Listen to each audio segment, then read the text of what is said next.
क्या आप सोच सकते हैं कि एक छोटी सी गलती कैसे सालों की गहरी दोस्ती को एक पल में तोड़ सकती है? और क्या आपको पता है आगे इस कहानी में ऐसा क्या होने वाला है जो सब कुछ बदल देगा? सोनापुर नाम की एक सुंदर और शांत गांव में गजराज नाम का एक बहुत ही समझदार और दयालु हाथी रहता था। वो हर रोज सुबह सुबह उठकर ठंडी नदी में स्नान करने जाता और उसी रास्ते में श्याम नाम की एक मेहनती दर्जी की छोटी सी दुकान पड़ती थी। धीरे धीरे दोनों के बीच एक बहुत ही खास और सच्ची दोस्ती बन गई थी। श्याम रोज अपने बाग से ताजे गन्ने और मीठे केले तोड़कर गजराज को खिलाता और गजराज भी प्यार से अपनी सूंड उठाकर उसे प्रणाम करता। कभी कभी तो वो श्याम की छोटी बेटी को अपनी पीठ पर बिठाकर पूरे गांव में घुमाता, जिससे सब लोग बहुत खुश होते थे। लेकिन क्या आपको पता है एक दिन ऐसा क्या हुआ जिसने इस प्यारी दोस्ती को हिलाकर रख दिया? एक दिन गांव में एक अमीर व्यापारी आया जिसने श्याम को बहुत सारे महंगे रेशमी कपड़े सिलने का बड़ा काम दे दिया। काम का बोझ और ज्यादा पैसे कमाने की चाह में श्याम धीरे धीरे चिड़चिड़ा और परेशान रहने लगा।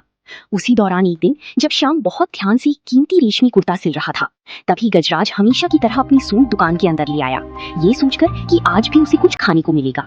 लेकिन क्या हुआ जब उसकी सूंड से टपकी कुछ पानी की बूंदें उस महंगे कुर्ते पर गिर गईं? बस फिर क्या था, गुस्से और तनाव में आकर श्याम ने बिना कुछ सोची समझी अपनी तेज सुई उठाई और गजराज की कोमल सूंड में चुभा दी।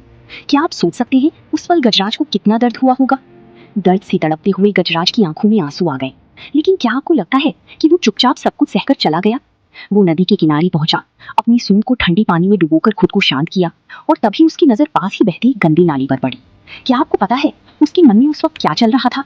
उसने धीरे धीरे अपनी सूंड में उस नाली का कीचड़ और गंदा पानी भर लिया और वापस दर्जी की दुकान की ओर चल पड़ा। दुकान के पास पहुंचकर गजराज कुछ पल के लिए रुका, जैसे वो आखिरी बार सोच रहा हो।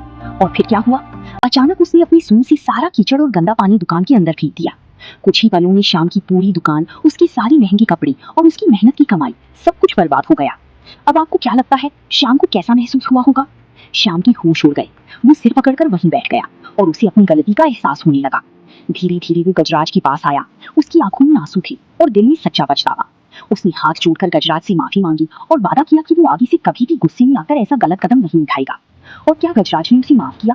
हाँ, गजराज ने भी अपना बड़ा दिल दिखाया और उसे माफ कर दिया और इस तरह उनकी दोस्ती एक बार फिर से पहले जैसी हो गई।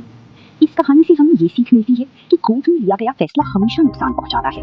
अगर आपको ये कहानी पसंद आई हो तो वीडियो को लाइक करें, चैनल को सब्सक्राइब करें और ऐसी ही शानदार कहानियों के लिए जुड़े रहें।